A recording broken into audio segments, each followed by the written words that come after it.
ଆଜ୍ଞା ନମସ୍କାର, ମୁଁ ଆଶିଷ କୁମାର ଦାସ ଆପଣଙ୍କ ସେବାରେ। ବୃତ୍ତିରେ ମୁଁ ଜଣେ ଶିକ୍ଷକ। କୁନି କୁନି ପିଲାମାନଙ୍କୁ ପାଠ ପଢ଼ାଇଲା ମୋର କାମ।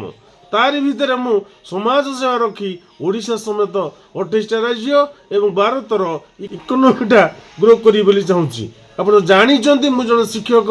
ଯେତେବେଳେ ଶିକ୍ଷା ଡିପାର୍ଟମେଣ୍ଟ ସୁନା ହେଇଯିବ, ଅଲଗା ଡିପାର୍ଟମେଣ୍ଟ ଆପେ ଆପେ ସୁନା ହେଇଯିବ। ଏଠାରେ ପ୍ରଶ୍ନ ଉଠୁଛି ଶିକ୍ଷା ବିଭାଗ କେମିତି ସୁନା ହେବ?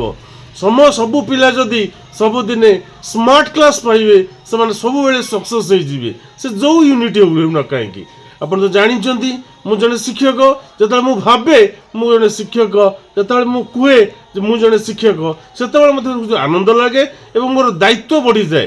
ମୁଁ ଚେଷ୍ଟା କରୁଛି ଏଇ ପ୍ଲାଟଫର୍ମରେ ରହିକି 7:30ରୁ 8:30 ଯଦି ମୁଁ ଏଠି ପ୍ରଶ୍ନ ଉଠୁଛି, ଆଶିଷ ଯାହା କହୁଛ ସତ ତ? ହଁ ଆଜ୍ଞା।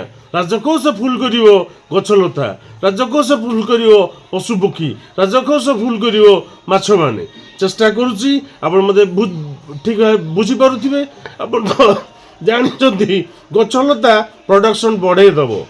ପଶୁପକ୍ଷୀ ଯେଉଁମାନେ କି ପଶୁ ବୋଇଲେ ଗୋମାତା, ସେ ମଧ୍ୟ ଆମକୁ କ୍ଷୀର ଦେଇପାରିବେ ଏବଂ ଗୋବର ଦେଇପାରିବେ, ଯାହାର ପ୍ରତିବଦଳରେ ଆମେ ଇଲେକ୍ଟ୍ରିସିଟି ପାଇପାରିବା ଏବଂ ଇନ୍ଧନ ଗ୍ୟାସ୍ ପାଇପାରିବା। ଆଶିଷ ସାର୍ ଯାହା ଉପରେ ନାହିଁ ତା ଉପରେ ପଜିଟିଭ୍ କହି ଚାଲିବେ।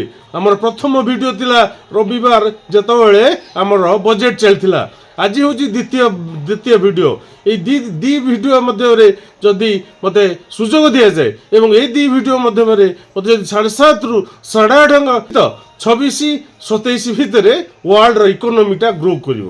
ମୁଁ ହେଉଛି ଗୋଟେ ଟ୍ରେନର, ଯିଏ ଦେଖିପାରୁଛି, ଶୁଣିପାରୁଛି, କହିପାରୁଛି, ଭାବିପାରୁଛି।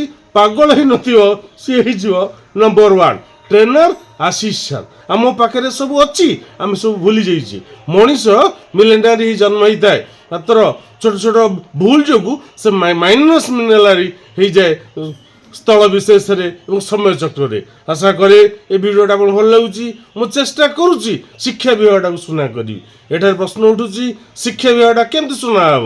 ଜଣେ ଯଦି ସକାଳେ ସନ୍ଧ୍ୟାରେ ମନେ ରଖିବାକୁ ଚେଷ୍ଟା କରିବ ବା ଘୋଷିବ ଏବଂ ଦିନ ସାରା କିଛି ପାଠ ପଢ଼ିବ, ଯେତେବେଳେ ଏନର୍ଜି ସୂର୍ଯ୍ୟ ଆକାଶରେ ଥିବେ, ଏମିତିର ସମୟ ଆସିବ, ସେ ହେଇଯିବ ନମ୍ବର 1। ଆଶା କରେ ଏ ଭିଡ଼ିଓଟା ଆପଣଙ୍କୁ ଭଲ ଲାଗୁଛି। ରଖୁଛି ଆଜ୍ଞା, ନମସ୍କାର।